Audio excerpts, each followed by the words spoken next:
कहानी की शुरुआत होती है एंगस नाम के एक लड़के से, जिसे उसकी माँ ने समुद्र में तैरने भेजा था। लेकिन उसने समुद्र किनारे चुपचाप बैठकर समय गुजारने का फैसला किया। तभी अचानक उसकी नजर पानी में डूबे एक बड़े से अंडे पर पड़ी, तो उसने अंडे को पानी से बाहर निकाल लिया। वो उसे गौर से देख ही रहा था कि तभी उसकी माँ ने वहाँ आकर उसे घर वापस चलने को कहा। अब एंगस ने तुरंत उस अंडे को अपनी बाल्टी में छुपा दिया और अपनी माँ एनी के साथ चल दिया। एनी उस पर गुस्सा हो रही थी क्योंकि एंगस ने तैरना तो दूर पानी में उतरने की कोशिश भी नहीं की। पूरा सूखा पड़ा है, तो कुत्ते जो बोलती हूँ वो करियो मत। खैर एंगस ने कुछ नहीं कहा और जैसे ही वो घर पहुंचे तो वो सीधा वर्कशॉप में घुस गया। जल्द ही उसकी बहन क्रिस्टी घर वापस आई और उसने एनी से पूछा कि आज एंगस ने समुद्र पर क्या किया। तो एनी ने उसे भी बता दिया कि हमेशा की तरह अकेला बैठा रहा और क्या किया। वहीं दूसरी ओर एंगस वर्कशॉप में अपना सामान रख रहा था। ये वर्कशॉप असल में उसके पिता चार्ली की हुआ करती थी। चार्ली इस वक्त फौज में भर्ती होकर अपने देश के लिए युद्ध लड़ रहा था। एंगस अपने पिता को याद करते हुए उनकी तस्वीर देखने लगा और फिर उसने कैलेंडर में देखा कि चार्ली घर वापस कब आएगा। इसके बाद उसने समुद्र में मिला वो अंडा निकाला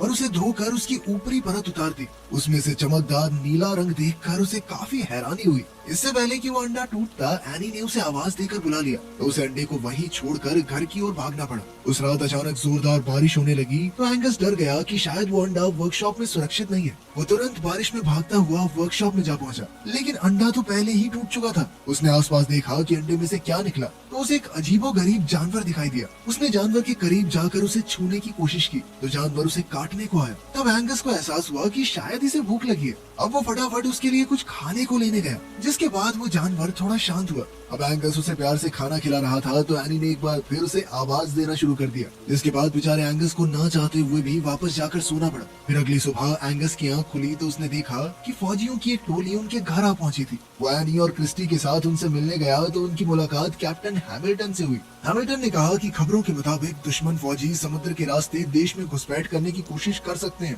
इसलिए उसकी फौजियों की टीम उनके घर पर ही रुककर दुश्मन से मुकाबले की तैयारी करेगी। इसके बाद उसके फौजी घर में सामान लाकर अपने काम की जगह बनाने में जुट गए। तब एनी ने क्रिस्टी और एंगस को अपने कमरे में वापस जाने को कहा। खैर बाद में एंगस लाइब्रेरी गया ताकि वो इस अजीबोगरीब जानवर के बारे में कोई किताब ढूंढ सके। जैसे ही उसे किताब मिली तो वो सीधा वर्कशॉप पहुंचा, लेकिन वहाँ सब कुछ उथल पुथल हो चुका था और वो जानवर चार्ली के जूते चबाने की कोशिश कर रहा था। एंगस समझ गया कि उसे भूख लगी है, इसीलिए वो किचन में खाना लेने गया, लेकिन वहाँ उसे फौजियों के बावर्ची सार्जेंट स्ट्रंक ने रोक दिया और कहा कि उसे यहाँ आने की इजाजत नहीं है। एंगस ने कहा उसे थोड़ा खाना चाहिए, लेकिन स्ट्रंक ने उस पर ध्यान नहीं दिया। फिर एंगस ने उससे पूछा कि क्या वो किचन का कूड़ा फेंकने जा सकता है। ये सुनकर श्रंक तुरंत राजी हो गया और फिर एंगस ने अपने नए दोस्त को रसोई का बचा कुचा सारा खाना खिला दिया। उसे खाते हुए देखकर एंगस को बेहद खुशी हुई और उसने इस जानवर का नाम क्रूसो रखा। इसके बाद उसने इस जानवर के बारे में पढ़ना शुरू किया, लेकिन उसे कोई खास जानकारी नहीं मिल पाई। कुछ ही देर में क्रूसो सारा खाना चट कर गया, तो एंगस ने कूड़ेदान को पानी से भर दिया ताकि क्रूसो उसमें मजे से तैर सके।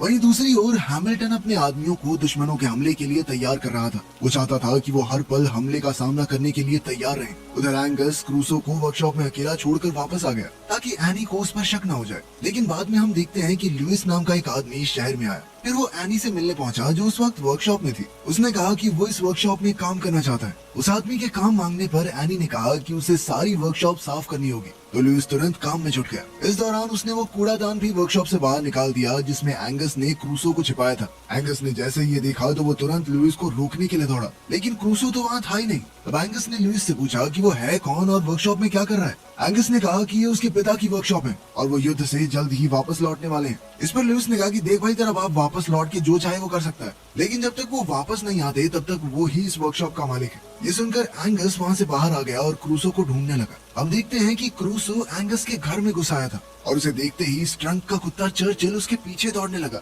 खुशकिस्मती से चर्चिल चेन से बंधा हुआ था, इसलिए वो क्रूसो को झपटकर खाने में नाकामयाब रहा। इधर क्रूसो भागकर बाथरूम में आ गया। उसी पल क्रिस्टी बाथरूम में घुसी तो वो जोर से चिल्ला पड़ी और भागकर सीढ़ियों में आई। उसकी चीखें सुनकर एंगस तुरंत समझ गया कि क्रिस्टी ने क्रूसो को देख लिया है, इसलिए उसने क्रिस्टी को शांत किया और उसे समझाया कि क्रूसो उसका पेट है जो उसे समुद्र किनारे मिले एक अंडे से निकला है। क्रिस्टी तो अब भी पूरी तरह डरी हुई थी, मगर एंगस ने उससे वादा लिया कि वो एनी को ना बताए क्योंकि क्रूसो किसी को नुकसान नहीं पहुंचाता। वहीं दूसरी ओर एनी वर्कशॉप में लुइस से मिलने आई। वो अपने साथ अपने पति के कुछ कपड़े लाई थी जो उसने लुइस को दिए। ये देखकर लुइस ने पूछा कि क्या चार्ली वापस नहीं लौटेगा। इस पर एनी ने भारी मन से कहा कि वो कभी वापस नहीं आएगा। इस पर लुइस ने पूछा कि एंगस तो मुझे कह रहा था कि उसके पिता वापस आने वाले हैं युद्ध से। जिस पर एनी ने जवाब दिया कि एंगस अभी बच्चा है। सच तो ये था कि जहाज समुद्र में डूबने की वजह से चार्ली की मौत हो गई थी। खैर फिर उसने लुइस से बाथरूम में हो रही लीकेज को ठीक करने में मदद मांगी। लुइस उसे ठीक करने के लिए घर में आया तो हम देखते हैं कि ये वही बाथरूम था जिसमें एंगस और क्रिस्टी ने क्रूसो को छिपा रखा था। जैसे ही लुइस ने दरवाजा खटखटाया तो उन्होंने उसे अंदर आने से रोकने की कोशिश की, मगर काफी देर बाद भी जब वो बाहर नहीं आए तो लुइस ने कहा कि वो एनी से उनकी शिकायत करेगा। आखिरकार क्रिस्टी ने मजबूरन दरवाजा खोला। लुइस ने अंदर आकर कहा कि वो लीकेज ठीक करने आया है और तभी अचानक उसकी नजर क्रूसो पर पड़ी तो वो बुरी तरह डर गया। उसने घबराकर पूछा कि ये क्या है। एंगस ने उसे क्रूसो की पूरी कहानी सुनाई। लुइस ने हैरानी से उसे देखते हुए छूने की कोशिश की तो अचानक क्रूसो उसे काटने को आया। फिर लुइस ने कहा कि क्रूसो बिल्कुल एक समुद्री घोड़े की तरह दिखता है। समुद्री घोड़ा दुनिया में सबसे दुर्लभ जानवरों में से एक है। कहा जाता है कि धरती पर एक वक्त पर सिर्फ एक ही समुद्री घोड़ा होता है। एक समुद्री घोड़े के मर जाने के बाद एक नया अंडा टूटता है जिसमें से नया घोड़ा फिर से जन्म लेगा। फिर लुइस ने उन्हें समुद्री घोड़े की जादुई शक्तियों के बारे में बताया और तभी अचानक एनी ने दरवाजा खटखटाया। अब एंगस ने क्रूसो को छिपाने में लुइस की मदद मांगी क्योंकि एनी कभी उसे घर में रखने की इजाजत नहीं देगी, जिसके बाद लुइस उसकी मदद करने को राजी हो गया। फिर जैसे ही एनी अंदर आई तो उसे क्रूसो दिखाई नहीं दिया। हालांकि क्रूसो झांक कर बाहर देख रहा था, मगर लुइस ने जैसे तैसे मामला संभाल लिया। इसके बाद एनी बाहर आई तो उसकी मुलाकात हैमिल्टन से हुई। उसने एनी को फौजियों के होने वाले डिनर में शामिल होने का न्योता दिया। बाद में उस रात लुइस ने एंगस से कहा कि उन्हें क्रूसो को वापस समुद्र में छोड़ आना चाहिए क्योंकि वही उसका असली घर है। लेकिन एंगस इसके लिए हरगिज राजी नहीं था। उसने कहा कि क्रूसो की असली जगह सिर्फ मेरे साथ ही है। जल्द ही घर पर फौजियों का डिनर शुरू हो गया। तब एंगस को क्रूसो को बाथरूम में छोड़कर किसी काम से जाना पड़ा और वो गलती से दरवाजा बंद करना भूल गया। मौके का फायदा उठाकर क्रूसो एक बार फिर से भाग निकला। उधर स्ट्रंक के कुत्ते चर्चिल को क्रूसो की सुगंध आ गई तो वो पागलों की तरह उसे ढूंढने लगा। जैसे ही उसे क्रूसो दिखाई दिया तो वो पूरे घर में उसका पीछा करने लगा। इसी दौरान वो डिनर टेबल पर चढ़ गए और सारा डिनर बर्बाद हो गया। हालांकि बाकी सबको सिर्फ चर्चिल ही दिखाई दिया। बेचारे चर्चिल की बढ़िया कुटाई होगी आज। इधर क्रूसो दौड़कर सीधा बाहर के फवारे में कूद गया जहाँ उसे खाने को कई मछलियाँ भी मिल गयी। उधर एंगस चारों तरफ क्रूसो को ढूंढ रहा था। तभी लुइस ने उसे घर वापस जाने को कहा क्योंकि डाइनिंग टेबल पर जो हुआ उस वजह से एनी काफी परेशान थी। लुइस ने उसे भरोसा दिलाया कि वो क्रूसो को ढूंढकर सही सलामत घर वापस ले आएगा। तब एंगस वापस घर चला गया और काफी ढूंढने के बाद लुइस को फवारे के पास क्रूसो मिल गया, लेकिन अब वो पहले से काफी बड़ा हो चुका था। लुइस तुरंत एंगस को बुलाकर लाया और जब एंगस ने क्रूसो को देखा तो वो भी समझ गया कि अब क्रूसो को वापस समुद्र में छोड़कर आने का समय आ चुका है। फिर उन्होंने क्रूसो को ट्रक के पीछे डाला और समुद्र की ओर निकल पड़े। खैर जल्द ही वो समुद्र किनारे पहुंच गए और आखिरकार उन्होंने क्रूसो को पानी में छोड़ दिया। क्रूसो से जुदा होकर एंगस बेहद उदास था, मगर उसके पास दूसरा कोई चारा भी तो नहीं था, इसीलिए उसने क्रूसो को जाने देने का फैसला किया। फिर अगले दिन हम जिमी नाम के एक आदमी को देखते हैं जो अपने दोस्त ह्यू के साथ समुद्र में मछली पकड़ने गया था। अचानक ह्यू को लगा कि उनकी तार में कोई बड़ी मछली फंसी है, पर जैसे ही उन्होंने तार खींची तो उनकी कश्ती पानी में धंसने लगी। तभी अचानक भारी भरकम क्रूसो उनके सामने आ गया, जिसे देखते ही उन दोनों के होश उड़ गए। लेकिन ह्यू अब भी इस जानवर को पकड़ना चाहता था क्योंकि इसके बदले में वो लाखों रुपए कमाकर माला माल हो सकते थे। जिमी इससे सहमत नहीं था और इधर क्रूसो उन्हें घसीट कर किनारे से दूर ले जाने लगा। आखिरकार जिमी ने तार काट कर अपनी जान बचाई और तब उन्होंने एक बार फिर क्रूसो को देखा। उन्हें अपनी आंखों पर यकीन ही नहीं हो रहा था क्योंकि ऐसे अजीबोगरीब जानवर को ना तो उन्होंने कभी देखा ना उसके बारे में कुछ सुना। वहीं दूसरी ओर हैमिल्टन ने एंगस से कहा कि उसकी मां चाहती है कि वो अभी से फौज में भर्ती होने की ट्रेनिंग शुरू कर दे, जिसके बाद एंगस फौजियों की उनके काम में मदद करने लगा। लेकिन कुछ ही दिनों में वो इस सब से बोर हो गया। एक दिन वो कैप्टन हैमिल्टन से आंख बचाकर समुद्र की ओर भाग गया। उसने क्रूसो को बहुत आवाजें दी मगर वो कहीं दिखाई नहीं दिया। तब वो एक कश्ती में बैठकर खुद उसे ढूंढने निकल पड़ा। कुछ ही देर में क्रूसो पानी से निकलकर उसके सामने आया और उसका इतना बड़ा रूप देखकर एंगस हैरान रह गया। इसके बाद वो कूदकर अपने इस खास दोस्त की पीठ पर बैठ गया। हालांकि वो काफी ज्यादा डरा हुआ था, पर क्रूसो ने उसे समुद्र की सैर करवाई जिसमें उसे बहुत मजा आया। जब क्रूसो एंगस को किनारे पर वापस छोड़ने आया तो उस वक्त स्ट्रंक का कुत्ता चर्चिल भी वहाँ मौजूद था और उसे क्रूसो की सुगंध आ गई। स्ट्रंक भी चर्चिल के साथ ही था, इसलिए जब चर्चिल किनारे की ओर भागा तो वो भी वहाँ पहुँच गया। उसने क्रूसो जैसे बड़े अजीबोगरीब जानवर को पहले कभी नहीं देखा था। वो चाहकर भी अपनी आंखों पर यकीन नहीं कर पा रहा था। इधर रात को एंगस ने क्रिस्टी और लुइस को अपनी समुद्र की सैर के बारे में बताया, जिसे सुनकर वो दोनों काफी खुश हुए। वहीं बाहर से एनी ने उन्हें हंसते हुए देखा और वो वापस जाने लगी।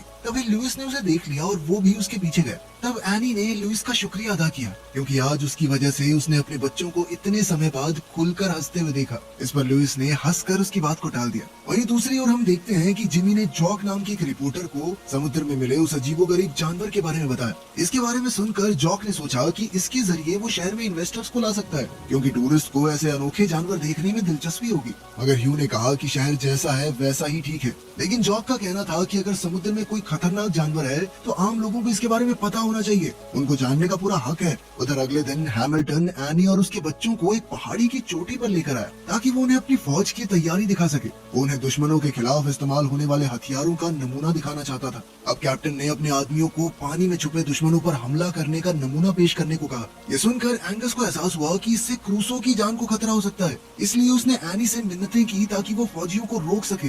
एनी को समझ नहीं आ रहा था कि वो क्या कह रहा है और उसने एंगस को चुपचाप खड़े रहने को कहा। तब क्रिस्टी ने एनी से कहा कि एंगस सच कह रहा है, मगर एनी ने उसकी बात भी नहीं मानी। इधर फौजियों ने पानी में हमला करना शुरू कर दिया और उधर क्रूसो बुरी तरह डर गया। वो बहुत मुश्किल से इन जानलेवा हमलों से बचने की कोशिश कर रहा था। उधर जिमी और जॉक आज क्रूसो की तस्वीर लेने के लिए समुद्र किनारे पहुंचे हुए थे, मगर वो क्रूसो की एक भी झलक न पा सके।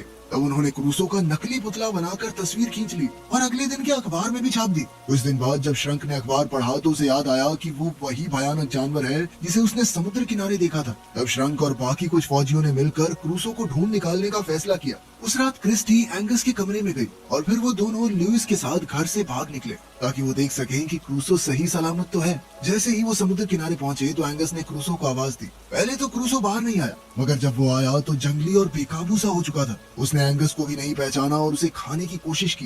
ये देखकर एंगस और लुइस हैरान रह गए क्योंकि उन्हें समझ नहीं आ रहा था कि ये सब क्या हो रहा है। जल्द ही क्रूसो वापस पानी में चला गया और तब एंगस ने इस सब का इल्जाम लुइस पर लगाया क्योंकि उसके कहने पर ही उन्होंने क्रूसो को समुद्र में छोड़ा था। इधर स्ट्रंक और उसके साथी फौजी अपनी कश्ती में क्रूसो की खोज में लगे थे। आज वो क्रूसो को जान से मारने के इरादे से आए थे। जैसे ही वो किनारे के करीब पहुंचे तो उन्हें चर्चिल के भौंकने की आवाज सुनाई दी। स्ट्रंक समझ गया कि जरूर चर्चिल ने कुछ देखा है, इसीलिए उसने कश्ती को आवाज की दिशा में ले जाने का आदेश दिया। पर तभी अचानक क्रूसो चर्चिल को जिंदा चबा गया और एक बार फिर चारों ओर शांति हो गई। फौजियों को समझ नहीं आया कि ये क्या हो रहा है और उन्होंने उस दिशा में गोलियां चला दी। और तभी अचानक क्रूसो ने उनकी बोट को टक्कर मारकर उन सबको पानी में गिरा दिया। वहीं दूसरी ओर जब हैमिल्टन को समुद्र में हो रही गोलीबारी की खबर मिली तो उसे लगा कि दुश्मनों ने उन पर हमला कर दिया है। उसने तुरंत सभी फौजियों को दुश्मनों पर जवाबी हमला करने का हुक्म दिया। फिर उसने एनी को बच्चों के साथ घर में छुपने को कहा। तभी एनी ने क्रिस्टी को देखा और उससे पूछा कि एंगस कहाँ है। क्रिस्टी ने कहा कि वो घर में नहीं है। ये सुनकर एनी काफी घबरा गई और उसने कहा कि वो एंगस को युद्ध जैसे हालातों में यूं ही अकेला नहीं छोड़ सकती, इसीलिए वो भी जिद करके हैमिल्टन के साथ समुद्र की ओर निकल पड़ी।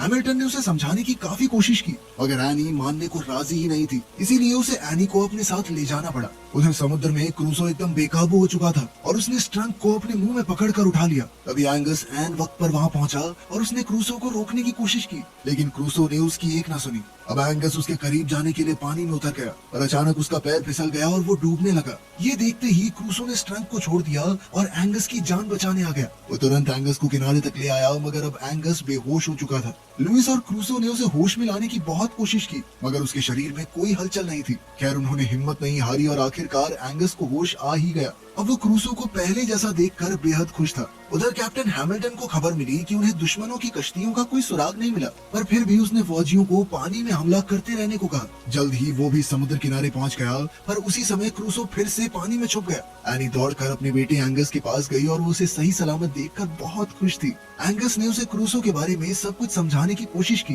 पर अब एनी को गुस्सा आ गया और उसने एंगस को अपनी ख्याली दुनिया से बाहर आने को कहा। पर उसी समय क्रूसो पानी से बाहर आ गया और आखिरकार एनी को एहसास हुआ कि एंगस सब कुछ सच ही बता रहा था। हैमिल्टन भी इतने विशालकाय जानवर को देखकर हक्का बक्का रह गया, लेकिन तभी अचानक हैमिल्टन के हुक्म के मुताबिक फौजियों ने पानी में हमला शुरू कर दिया। तो एंगस क्रूसो की पीठ पर बैठ गया ताकि वो उसे रास्ता दिखाकर फौजियों से दूर ले जा सके। ये देखकर एनी पूरी तरह घबरा गई और उसने हैमिल्टन को इसी समय हमला रोकने को कहा। हैमिल्टन ने अपने फौजियों से बात करने की कोशिश की मगर रेडियोज ने काम करना बंद कर दिया था। अब हैमिल्टन, लुइस और एनी तीनों एक कश्ती में बैठकर खुद एंगस के पीछे गए। उधर एंगस की मदद से क्रूसो फौजियों के हमले से बच रहा था, पर जैसे ही वो उनकी पहुंच से दूर जाने वाला था तो फौजियों ने पानी में बिछाया एक जाल खोल दिया जो उन्होंने दुश्मनों के लिए बिछाया हुआ था। बदकिस्मती से क्रूसो क्रूसो समय पर जाल को पार नहीं कर पाया। इधर हैमिल्टन की कश्ती क्रूसो के पास पहुंची और लुइस ने एंगस को कश्ती में कूदने को कहा। तब एंगस ने क्रूसो से जुदा होने से पहले कहा कि वो उसका सबसे खास दोस्त है और वो उसे हमेशा याद रखेगा। इसके बाद वो पानी में कूदकर वापस कश्ती में चढ़ गया। इधर क्रूसो पानी में घुसा और फिर एक जबरदस्त छलांग के साथ सीधा जाल को पार कर गया। ये देखकर एंगस और उसके बाकी साथी खुशी से झूम उठे, क्योंकि अब क्रूसो फौजियों के हमले से दूर होकर सुरक्षित था। तो आपको ये कहानी सच में अच्छी लगी या थोड़ी सी बच्चों वाली लगी? कमेंट्स में जरूर बताना यार, ताकि आगे से हम आपके लिए और बेहतर मूवीज ला सके।